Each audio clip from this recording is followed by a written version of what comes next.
It'll be good. So, Brent, the speaker is one of co-principal investigators in the project about CubeSat Violet, a professor in the Department of Electrical and Computer Engineering at the University of New Brunswick. So it's my great pleasure to introduce Brent Petersen. Thank you very much. All right. Okay. Yeah. Thanks, Glenn. Yeah, thanks for the introduction, Glenn. Sure. All right. Thank you. I'm glad to be here. Thank you, Ron, very much for the invitation. As you can see in the title, CubeSat Violet, New Brunswick's first satellite. We have quite a few people that have been involved, even at the end here in the last few months. About half of them have call signs. They're enthusiastic to get licensed, and CubeSat Violet, shown here in this picture, is using amateur radio frequencies. Next slide, please. Thank you. We acknowledge the funding. We got $200,000 from the Canadian Space Agency and $200,000 from the New Brunswick Innovation Foundation. We have a variety of other sponsors, but we're grateful for the funding they provided us. It's a significant help. Next slide, please. And I also want to thank the Fredericton Amateur Radio Club for the VHF cavity filter that we're using on the transmit side and amplifiers as well. Next slide, please. All right, who makes up CubeSat NB? It's University of New Brunswick, Université de Moncton, and the New Brunswick Community College. I think it's a first-of-a-kind partnership among these organizations. It was inspired by the Canadian Space Agency. They created something called the Canadian CubeSat Project in 2018, and there were 15 teams in Canada that all tried to build a satellite. We are one of them. Next slide, please. So, Violet is New Brunswick's first satellite. It's shown here. I'm going to get in the side here. It's 10 by 10 by 20 centimeters. Not very big at all, about the size of a loaf of bread. Far smaller than what you see there. It weighs 2 kilograms. This dimension is called 2U. 1U is 10 by 10 by 10 centimeters, and so we have two of them put together. This is the Canadian Space Agency's Canadian CubeSat project. There were 14 satellites launched in total in space. The last 3 were deployed into space in April. In this project in New Brunswick, there were 272 students involved since May the 4th, 2018. The project was started by the Space Agency, CSA, on May the 4th. That's a pun on May the 4th be with you, and they didn't acknowledge that, but we're pretty sure that's why they chose that date. Next slide, please. So Violet's mission, what it does, its mission is to research space weather. It's deployed in low Earth orbit at the peak of a solar cycle. It has passive magnetic attitude control, meaning there's a rare earth magnet inside there, which makes it point north like a compass while it's in orbit. The orbital decay is 3 to 6 months. It has solar cells, PV or photovoltaic. The information we're gathering from this is the PV voltage and current versus time as it moves around in space, as it changes position, as it rotates, the orbital orientation, and we would also be looking at temperature sensors on board and the electrical power supply. Next slide, please.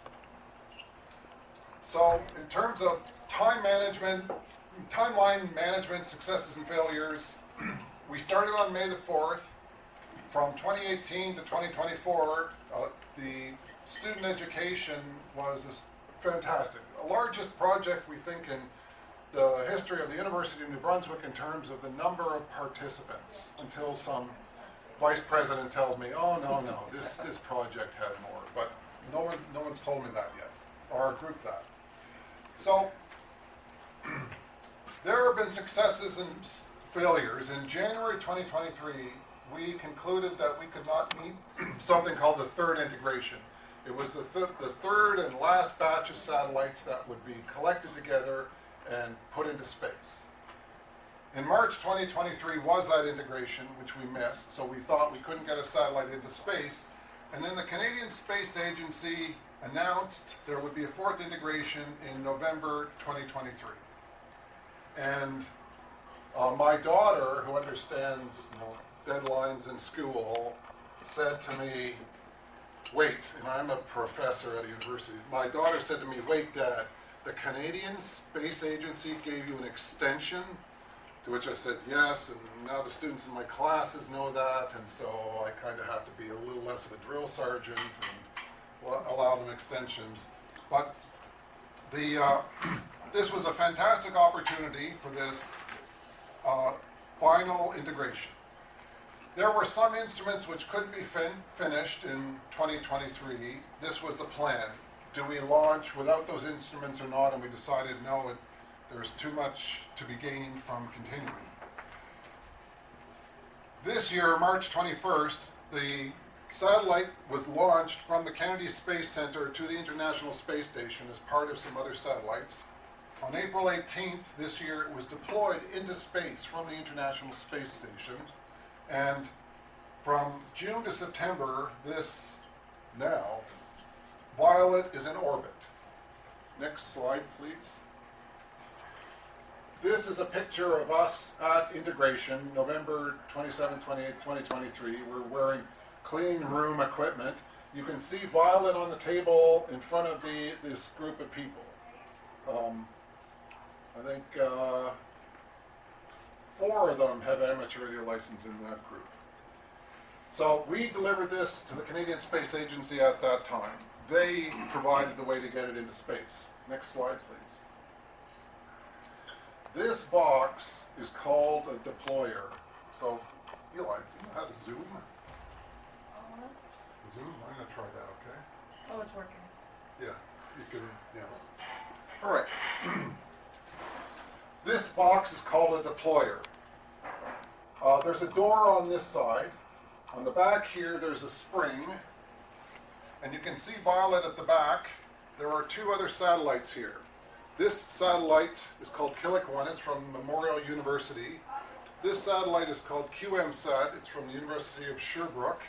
And this is Violet. This box, called a deployer, is from a US company called Voyager Space. So in November, we put the satellites in this deployer, they sealed it up, and then they drove it to Florida where it got launched into space. On this deployer, there are these metal covers that can go on top. Next slide, please. That might go. Yeah. Thank you. This is one of those metal covers. It was signed by all the participants involved, people from the Canadian Space Agency, the president, Lisa Campbell, some of the engineers and staff which helped us, and we have an astonishingly good space agency. For them to get 14 or 15 satellites into space. These are the teams. This was our team from the University of New Brunswick, University of Moncton, and New Brunswick Community College. The team from Sherbrooke, the team from Memorial Newfoundland, and then the participants from US company Voyager Space. Next slide, please. It launched into space on a Falcon 9 rocket on March 21st. Next slide, please. The launch is the business of going from the Kennedy Space Center to the International Space Station. And the word deployment is when it gets put into space, they push a button, the door gets flipped open, and the satellite is deployed into space at an altitude of 420 kilometers. The May 10th to 13th, 2024 solar storm pushed the satellites down about 2 kilometers. It's just so many particles in the upper atmosphere, and you would have seen that some of the HF work.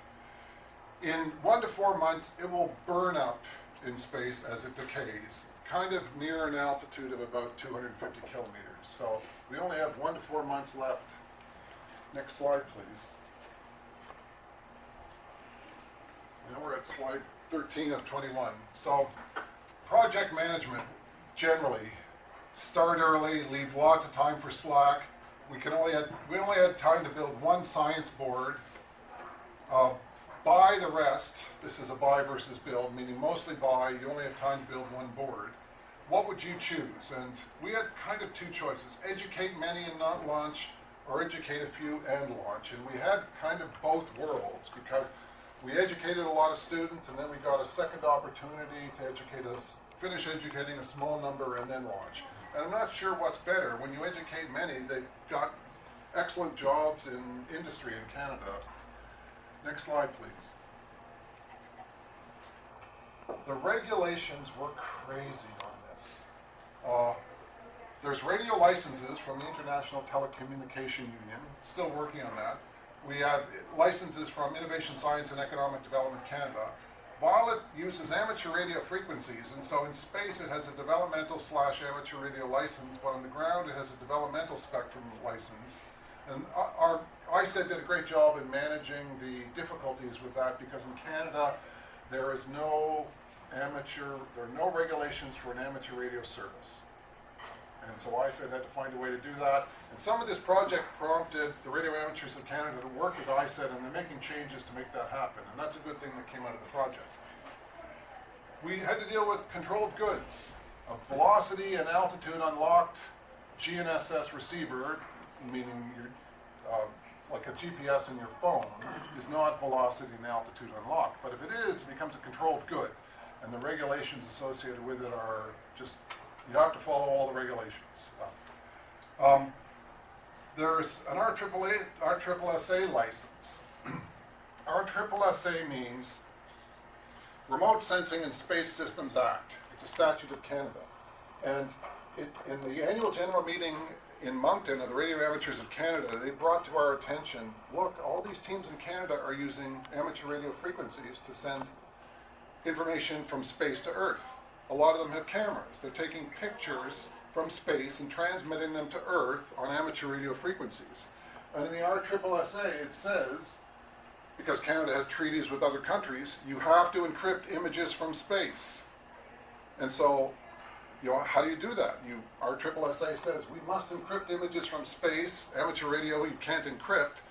Well, it required getting technical information from all the teams, and the Minister of External Affairs had to sign an exception for the satellites that wanted to send images from space, navigating that bureaucracy. Hazardous goods. The lithium-ion batteries in the satellites are pretty big, and there's specific limitations on whether or not you can transport them on airplanes and how you transport them. We drove Violet from New Brunswick to the Canadian Space Agency headquarters in Montreal, and so we had no problems with those regulations, fortunately. Next slide, please. In terms of personnel, some impossible tasks were completed by people. You give somebody an impossible task and they actually get it done. So there's people that rise to the challenge. There was one student that was too young, university student, too young to rent a car, because I think you have to be 25 to rent a car. So he borrowed his family's car to take Violet to Halifax for vibration testing. I'm trying to imagine that conversation at home. Mom and Dad, can I take the car this weekend? I want to go to Halifax. Why? I want to take a satellite to Halifax. Sure, go ahead. There was lots of volunteering, lots of amateur radio operators involved in this project too. Next slide, please. How to listen to Violet. Well, this is another story. So you would know some of the hardware possibly. Handheld antenna on UHF. Violet would transmit on this frequency, 436.830 megahertz, amateur band. You could buy an arrow antenna, a 7-element Yagi. I've got a picture of one here for UHF. You could build an antenna on the snow. Here's an antenna shown in the snow built with wires. Credit to Dave, VE9 Charlie Bravo, who's now VE3 Kilo Golf. You could use a handheld radio, ask a local amateur radio club. In terms of listening to Violet, well, there's software, there might be apps on an iPhone to try and track where it is. But Violet only answers encrypted uplink radio transmissions from the University of New Brunswick in Fredericton. That was part of the licensing. It's not an amateur radio satellite like an Oscar satellite where you can have a QSO with somebody in some place. It just transmits scientific data. It would sound a bit like a fax machine, AX25 packets. Next slide, please. Uh, so one way we do listen to Violet is something through something called SatNOGs, Satellite Networked Open Ground Station, which are receive only. You take, there's no license, auto decodes packets. In terms of hardware, a Diamond X30A or Diamond X50A antenna, or any kind of antenna, a software-defined radio like an RTL SDR, which is about the size of a thumb drive, and then a Raspberry Pi, put it on the internet, and you have a ground station that people can log into and download satellite data. We have one of those. This dot here is actually my home, because I have in Anwell, I have a SatNOGs ground station.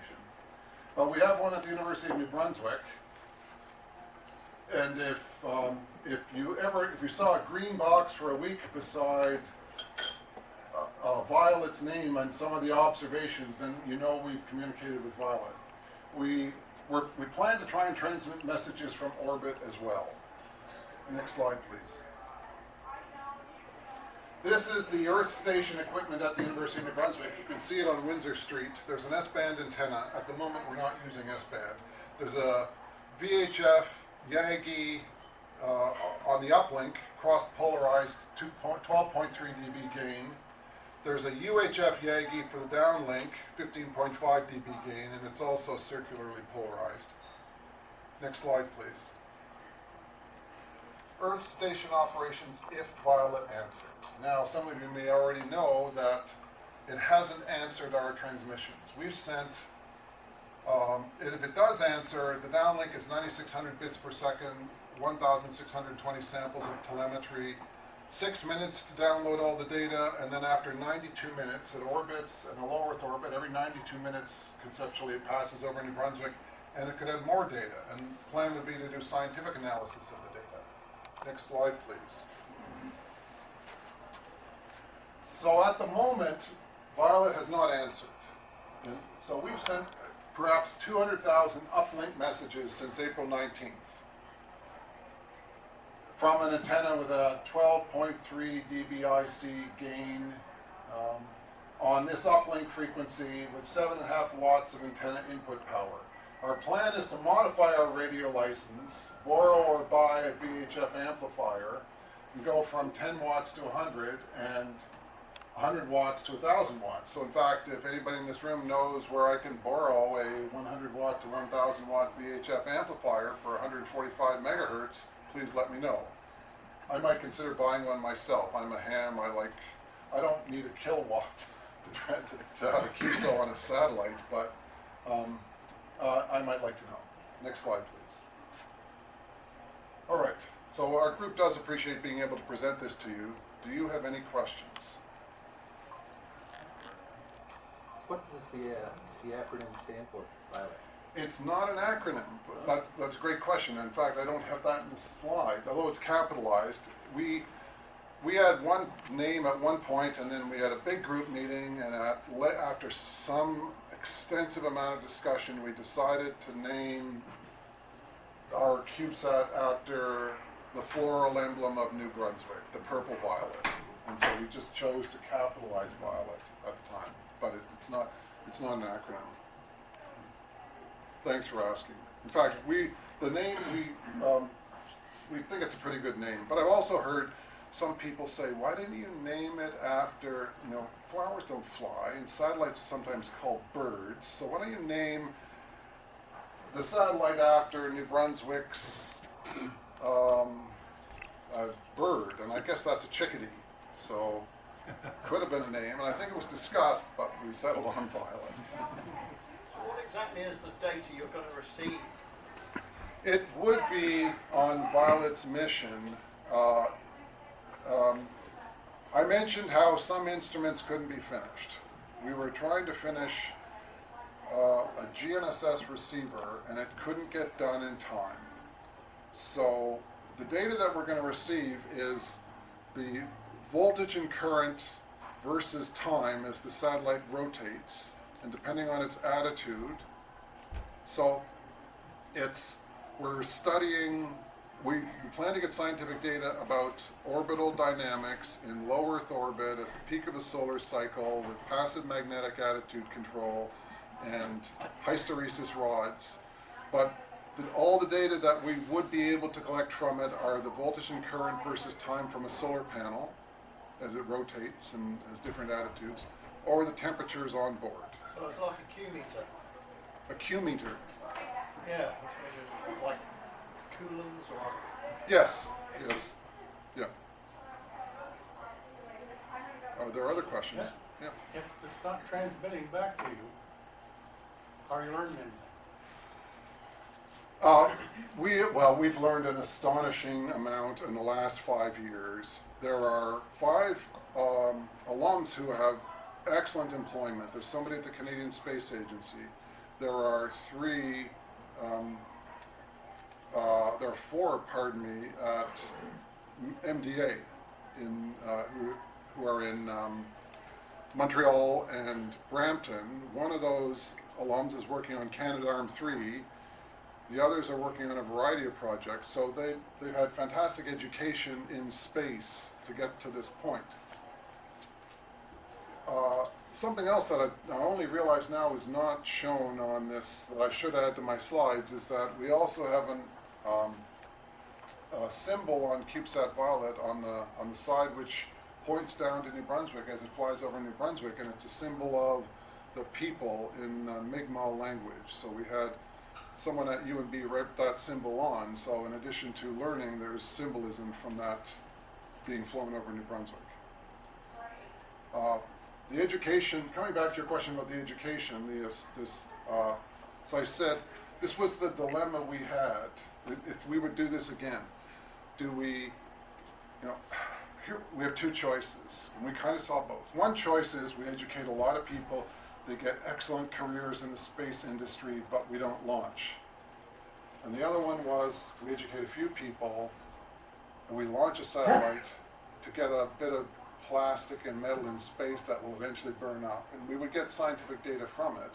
But which one of those 2 are better? And this project has been interesting in that we saw the best of both worlds in terms of education. Thank you for asking. Are there other questions or What's comments? the weight of it? 2 kilograms. 5 pounds. I can Yeah, take it, sure. yeah. The little thing, the size of a loaf of bread weighs about 5 pounds. In fact, I think there's a 3.6 kilogram limit. If we would do this again, we might put some extra weights in it. Only because the higher the weight to surface area ratio, the longer it stays in space. So if we just put some extra weights in there, it might last a month longer in space. But we're also, it's strictly regulated. It cannot be more than 3.6 kilograms. The students had Excel spreadsheets where every single nut and bolt and screw and fastener is written down and all the micrograms of weight, and it's all added up. It takes a lot of time. They call that the bill of materials, and it took a lot of time to do that. How close did you get? Oh, that too is only approximate. I don't remember the actual bill of materials number. It's approximately 2 kilograms, but the hard limit is 3.6 kilograms. So we were never close to the limit. What reality was to your spreadsheet? Oh, yeah, when they weighed it, I don't know. I would guess and expect they'd be really close. Because, and that probably was a check that the U.S. company Voyager Space did, because if you've got some fastener, a screw or a nut or bolt, whatever it is, some fastener that is unidentified and you don't know what it is, your whole satellite has to be taken apart. So they have to know what every single component is. And there's limits on components that, some components off gas, like PVC is completely forbidden, because in a vacuum it just disintegrates. So coaxial cables can't have PVC in them. They also, so I guess the only thing that might be off is the conformal coat on the printed circuit boards. So after the printed circuit boards are made, the conformal coat is literally painting on a layer of plastic. And anything underneath the layer of plastic won't off gas. And doesn't have to go into the bill of materials except just whatever's under it. So something that would have been hard to weigh is how heavy the conformal coat was on all the printed circuit boards. Couldn't you not test for that? It wouldn't sound to be very difficult. Oh yeah, we could test for it, but there it is the trade-off. We could test for it, but then we have other things to do. And so if we're not close to the 3.6 kilograms and we're only 2 kilograms, we can work on other things. But you remind me of something else that we're working on testing. And it's not in the slides, but Violet is a 2U satellite about the size of a loaf of bread. And if, I'll use a water jug. If the water jug is violet, the antennas are stowed, and it's on a spring-loaded antenna, and there's 2 of them. So it's spring-loaded and naturally wants to be in a place like this. And so you push the spring down, and you hold the antenna down by fishing line, literally fishing line. And in space, about 30 minutes after deployment, a nichrome wire heated the fishing line to melt the fishing line, and it flips into place, both antennas. So the Canadian Space Agency said, here's the fishing line you want. So I went to Canadian Tire on Smythe Street, went into the fishing section, there it was. This is in space. The reason for choosing this fishing line is in the temperature changes in space from plus 120 to plus 100 degrees C to minus 100 degrees C approximately, and in the vacuum of space and all the ultraviolet light in space, that fishing line degrades, typically after 3 weeks. Not that people fishing need to know about that, but it's very useful in a space. So one model for failure is that the fishing line, the nichrome wire broke. The antennas are not deployed because the fishing line is still holding it in place. And after some amount of time, when the satellites heat up and they get lower in orbit, and with all those other effects, we're hoping the fishing line degrades, the antennas flip into place. There's one antenna for transmit, one for receive. And so if the receive antenna is not flipped into place, then it can't get the messages we're sending to it. And so, when you play cards, you're playing cards and you've got cards in front of you and you want to win the game. Sometimes you have to mentally put the cards where you want and then play the hand hoping to win it that way. So in the case of Violet, our plan, the way we're playing this is we're transmitting messages continuously. Even right now, every 7 seconds at UND, there's a message being sent. And we're hoping at some point the antenna flips into place and it answers. I'm sure I could find another solution to that. We'll take all ideas. The nichrome wire is, you're going to have to pass some current through that to get that to get hot. Yes, there are a variety of antenna deployment mechanisms. Another commonly used antenna deployment mechanism is they have a tape measure rolled up inside a box that's 3D printed. They engage a relay that flips open a lid on the box, and the tape measure antenna springs into place. Relays are heavy though. It's a little heavier, yes. That's one technique that's done.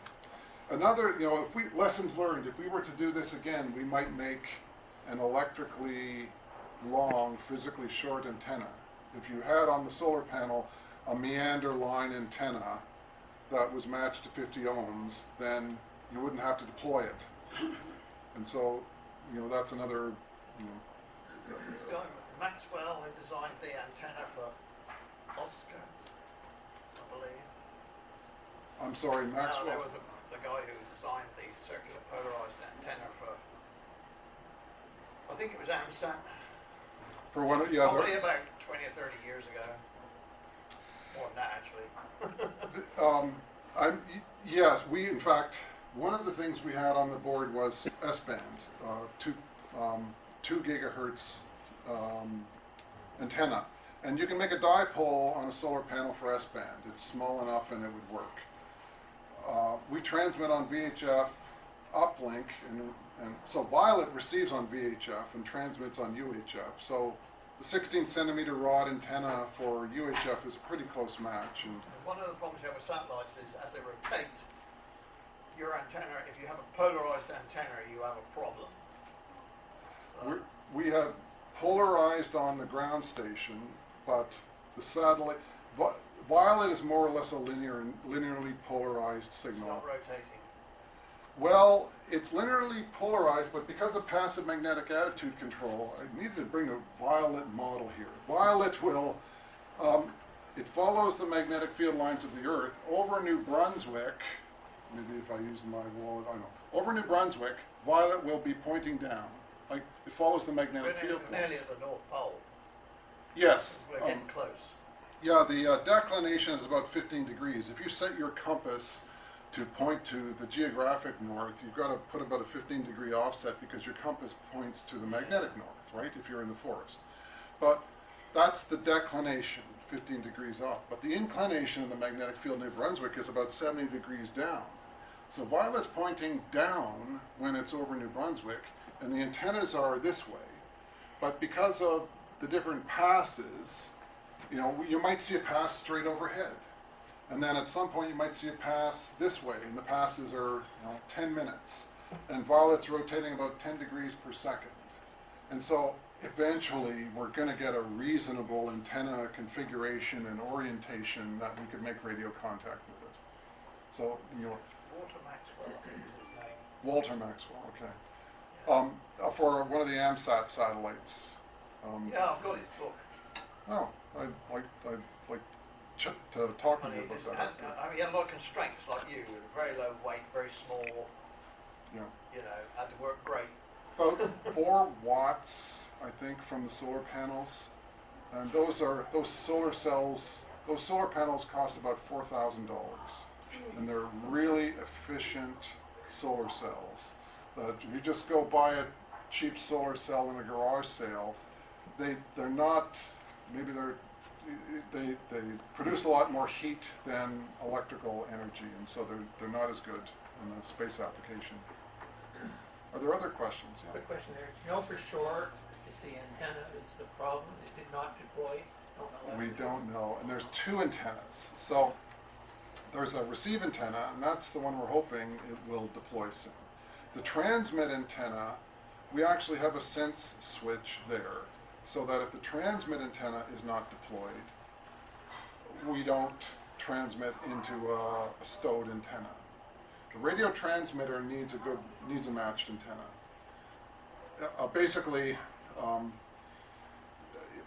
So right now the commands that we're sending are transmit if the transmit antenna has flipped into place. And at some point we might, on a more regular basis, send a command, transmit even if that antenna is stowed. And the reflected power might burn out the transmitter, but at some point if it's going to burn up, we're probably going to try tests like that. So our best model for failure is the receive antenna is not flipped into place. And in fact, there's a company in town that is helping us, and they volunteered to take that fishing line we got and see what temperatures and weights cause it to break. So they're testing the fishing line to see what their expectation is about when that particular fishing line that we used will break. The guidance we got from the Space Agency and other groups was about 3 weeks, but now we're just checking that. And it's certainly been 3 weeks already. So, I just wonder whether you could use a magnet and then a small coil of wire and use a small current to defeat the magnetic field. That would release your antenna and then turn the current off, and that would have no energy usage. that's a fantastic idea. I'm going to have trouble remembering to give you credit for that, but I'll write it down. We might build another satellite in a few Well, years. don't worry, I'm going to be looking for a course with you. That's great. Yeah, Right. and one more question. Yeah. With the mechanism for releasing your antenna, the first thought comes to my mind, there's been satellites put in orbit for a long, long time. Are we kind of late in the game, trying to come up with a way to, like, are we trying to reinvent another mousetrap? Because There's a lot of reusing of technology, but there's also student education and learning. And so okay. the deployment mechanism came out of a senior design project with 4 electrical engineering students, 2 electrical, 2 mechanical, Okay. that had to learn a lot to try and get this done. And so, but you're right. We try as much as possible to not reinvent the wheel. There have been a few ways of making deployed antennas. That idea Alistair just mentioned for defeating a magnet is another great idea. It depends on some of the constraints. I think at the moment, the Canadian Space Agency is planning for 3U satellites, which give you more space. And so, all right, thank you. Are there other questions? If there had been fish on the line, it probably broke. Yeah, that we should have painted a fish there, and that would have been, there you go. With this whole project, you were talking about some of the regulations and the policy and the bureaucracy and all that. What was more challenging? Actually physically building this thing or dealing with all the red tape? It's different in the sense that one of the students who took the lead on assembling and disassembling the satellite, and all the time to do that, it's such tedious work, and the students would do it better than me. Lots of harnesses. I guess people have to make wiring harnesses. They have to be patient about it and keep working through it, and that's tedious, unglamorous work. On the regulation side, I am still dealing with the regulations for this satellite. Even last Saturday, or so Monday morning last week, I submitted a revision to the ITU notification that Violet has been deployed into space. I've got to submit some more red tape and bureaucracy to try and transmit more power on our uplink. One thing that came out of the project was the students and all across Canada had recommended that the professors and staff be the ones to do all the bureaucracy. Some teams put it on students and just left it to them. There was one student doing some of this bureaucracy, and she was trying to get out of the bureaucracy, and she said, "They keep pulling me back in." Like a quote from The Godfather. My team and I are handling the bureaucracy, and we're helping the students more with the technology and the hardware, which gives them, I think, a better education, and then they get better employment from that. Are there other questions? Yeah. And first over here. I missed the type of orbit. Is that its own orbit? It's not a geosynchronous orbit. You're right, I don't have the orbit in there. It follows the same orbit as the International Space Station, which is mostly an equatorial orbit. However, it's tilted a little bit so that the ISS goes up as high as around plus 51 degrees latitude and as low as minus 51 degrees latitude. And while it would follow an orbit similar to ISS. I was just wondering if you did another one, with the time spent and the going through the regulations and all that process, there would be much easier next time with some of that stuff extend to another satellite and not have to be done again. Yes, that would. The regulations would be much easier. Some of what we learned a few times what we learned as well was build one board, buy the rest. And some of those boards cost $15,000 each from companies that make boards. So I was in a room like this with about as many people in 2018 where the attitude at the time was, we can do it all, we can build everything. But there's so much involved that was a big lesson learned. We can build one board, we try and buy the rest. And then there's less to learn on. even if you build one printed circuit board, you might have made a printed circuit board, put components on it, but then after you do that, you've got to satisfy all the regulations about off-gassing and weight and what components are allowed and not allowed, and so the experience helps the next time around. And Did they send someone to actually inspect this? we had, when we drove Violet to the Canadian Space Agency, they did the inspection there. And the US company that did that, they were very good at what they were doing in that. What I didn't talk about here was something called the rail switches or the inhibits. So when Violet's in the deployer, it's off because of 3 switches. One switch is on the rail, which pushes out against the deployer. So when Violet's in the deployer, the switch is pushed down. And there's a switch on the foot of the satellite which pushes into one of the other satellites. So in the deployer, Violet's off because those 3 switches are down. And when it gets deployed into space, the switches come open, the 30-minute timer starts, and then we can start transmitting and burning wires, nichrome wires, and that kind of thing. But we had something called a fit gauge, where they put Violet into a fit gauge to check that it fit, and the fit gauge is tighter than the actual deployer. And at integration, they found when they put our satellite, which fit in the fit gauge, into the deployer, it was a little looser, and you could get an orientation where the switches weren't all down. But we had an end switch against another satellite, and so they concluded that was enough.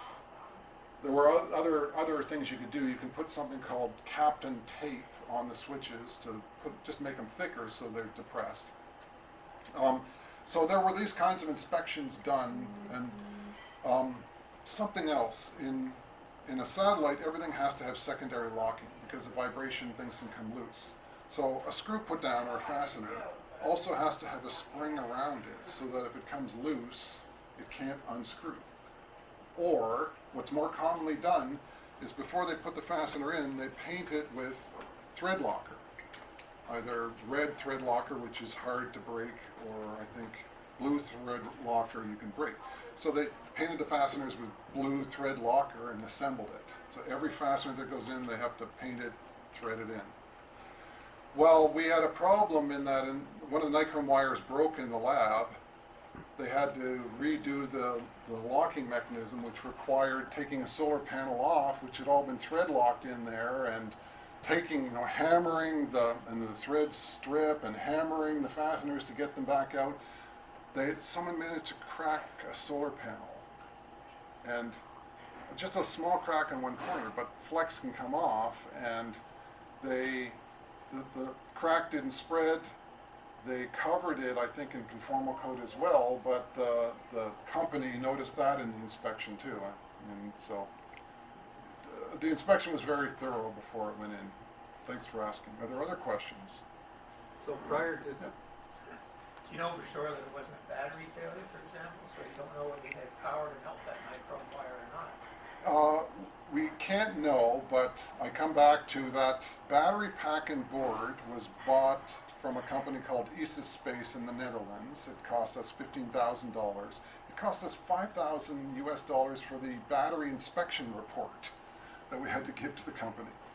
Now, this battery pack and electrical power supply is surprisingly complicated because it's got solar panels giving it power, it's got switches to switch on other systems, there's a microprocessor in it, but one of the things that has in it is a battery pack heater, and there's temperature sensors. And so if it detects that the battery temperatures got too low, it turns on the battery heaters. So we figure Violet's temperature in space cannot go below 0 degrees C. And one earlier thermal simulation model we did, we estimated it would run at about 30 degrees C in space, but because we had a missing instrument, we figure it might run at 5 degrees C in space or 10 degrees C. And so from that point of view, we think it's all right.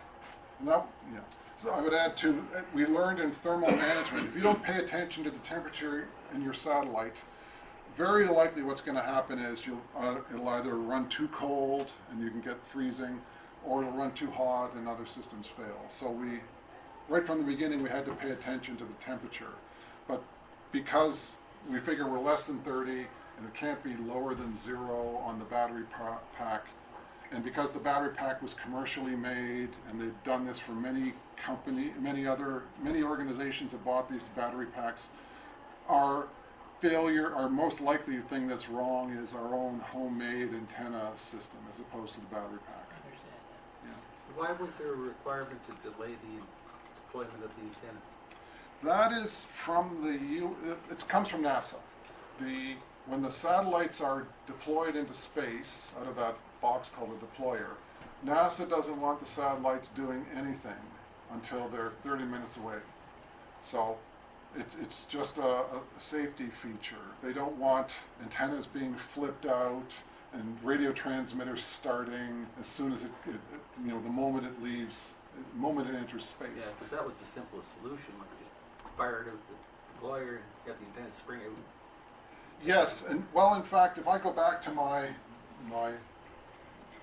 pillar of water model of Violet, with those antennas that are hinged up here, the way the deployer works is that I've got the deployer flipped here so that the door is up here.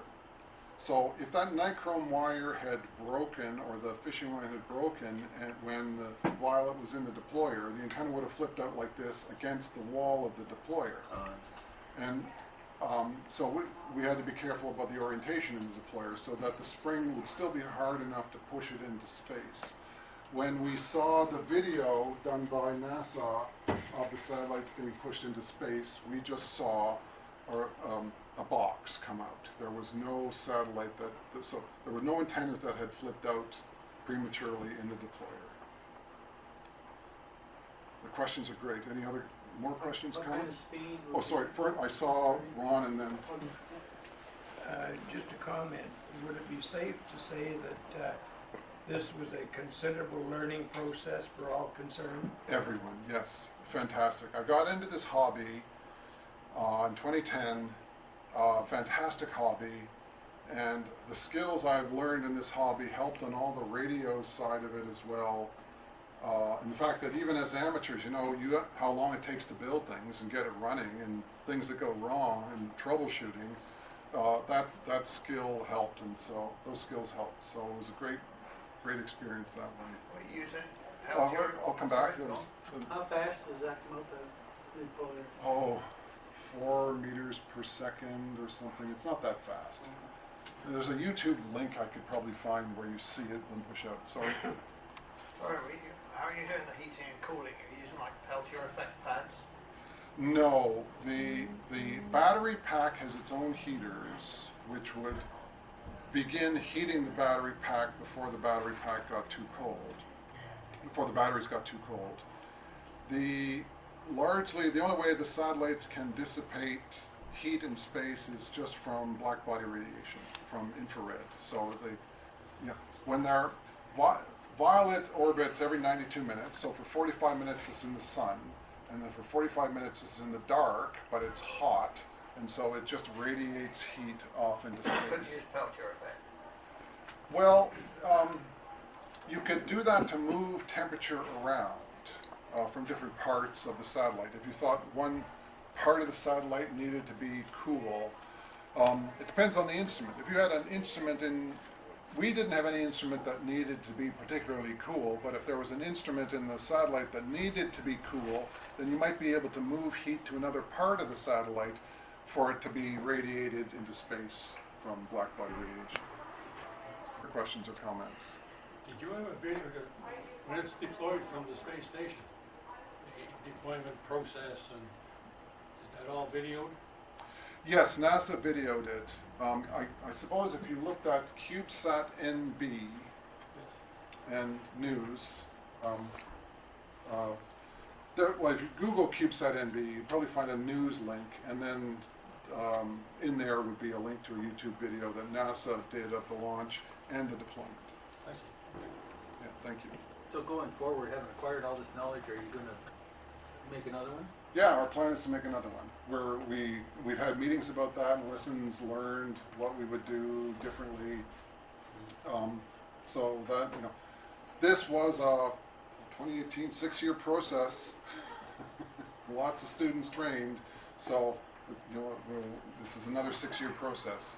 The timelines are shorter because, in fact, the Canadian Space Agency and the teams learned a lot about even having to manage projects of this kind, so they want to have the timeline shorter than this next time. Now that you know how to Yeah. navigate through all the Yeah. red tape and Yeah, absolutely. sourcing components and things. Yeah. Sourcing components is fun too. You know, you can get space grade zip ties. Oh, yeah. Yeah. One student found that. He thought, fantastic. The mechanical engineering student found that. That solves all kinds of problems. I can just zip tie these wires into place. Don't need secondary locking on the zip ties either. Are there other questions or comments?